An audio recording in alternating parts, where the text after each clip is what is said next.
Welcome to the NewsHour. Today was the day the war could have resumed in Gaza, with an initial truce set to expire. Instead, it's the fifth day of a pause in fighting, the fifth day of Hamas releasing mostly Israeli hostages, Israel releasing 30 detained Palestinians, half of them women, and more aid arriving into Gaza. Nick Schifrin begins our coverage. As a fifth day of armistice allowed the fifth release of mostly Israeli hostages from Gaza and 30 Palestinians from military detention in the West Bank, there's a diplomatic push tonight to extend the pause. In Doha, CIA Director Bill Burns met with Israeli counterpart David Barnea.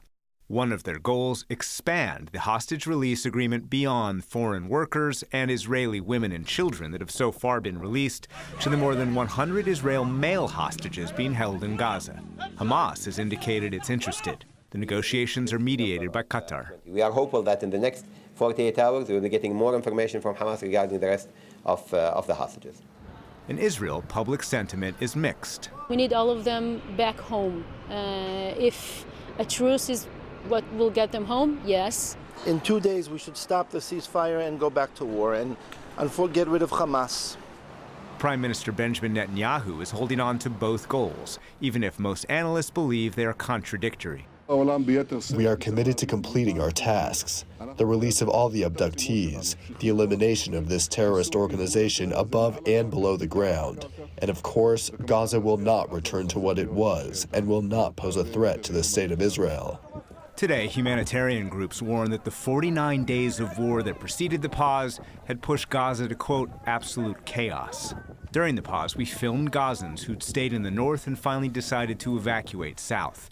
They walk for miles, the injured, the vulnerable, the grieving. This is Fatima. 19 members from my household, hundreds under the rubble. We're from Sabra. 3 families, I swear, killed. This is Amal. She says her son died in an Israeli airstrike. They are treating us like animals. They tell us to raise our hands in the sky while walking, take our belongings from us. We are suffering a lot. I can't take my breath because I keep walking. A UN-led consortium today estimated Israeli airstrikes had damaged or destroyed 60% of all of Gaza's housing. The senior administration official today warned that any Israeli operation in southern Gaza would have to be a, quote, different type of campaign and avoid significant further displacement.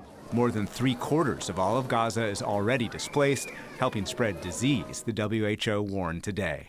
So eventually we will see more people dying from disease than we're even seeing from the bombardment if we are not able to put back this health system and provide the basics of life, food, water, medicines, and of course fuel to operate the hospitals. Meanwhile, in southern Gaza, today's hostage release included for the first time those held by Palestinian Islamic Jihad, a group labeled by the United States a terrorist organization. We also learn more today about how the hostages have been held. Israel's Channel 13 aired an interview with Ruth Munder, who was held overground in Gaza and released with her daughter Karen and grandson Ohad, who reunited with family on Saturday. We were held in a suffocating room. You were not allowed to open the curtains. We were not allowed. I just opened the window for some air. At one point, Hamas commander Yahya Sinwar visited to promise the hostages would survive. We slept on chairs without a mattress. We covered ourselves with a sheet. That's all we had, and not everyone had a sheet. The boys slept on the ground because we wanted them next to us so they wouldn't be alone. Ruti Munder's husband, Abraham, who like her is 78, was taken hostage too. He remains in Gaza. Their son, Amna, was killed in the October 7th attack. Nick, you've been reporting too on this truce extension, right? Tell us about the negotiations behind the scenes, what goes into that. Could it be extended further? That's certainly what the U.S. is hoping for. So as you saw in our story, U.S. officials say the goal is to expand the category of hostage that Hamas would release. So far, it's been women and children. We think after tomorrow, there will be about 20 or so women and children left to be released, including 2 Americans.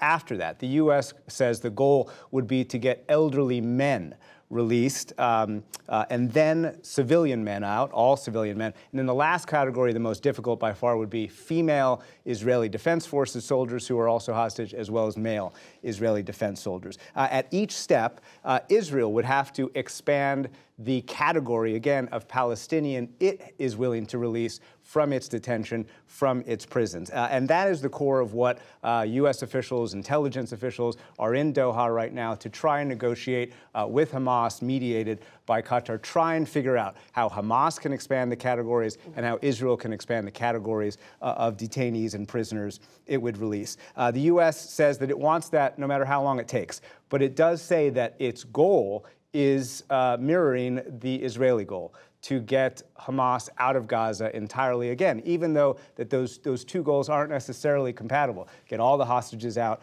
while at the same time allow Israel to complete its military mission as Israel defines that military mission.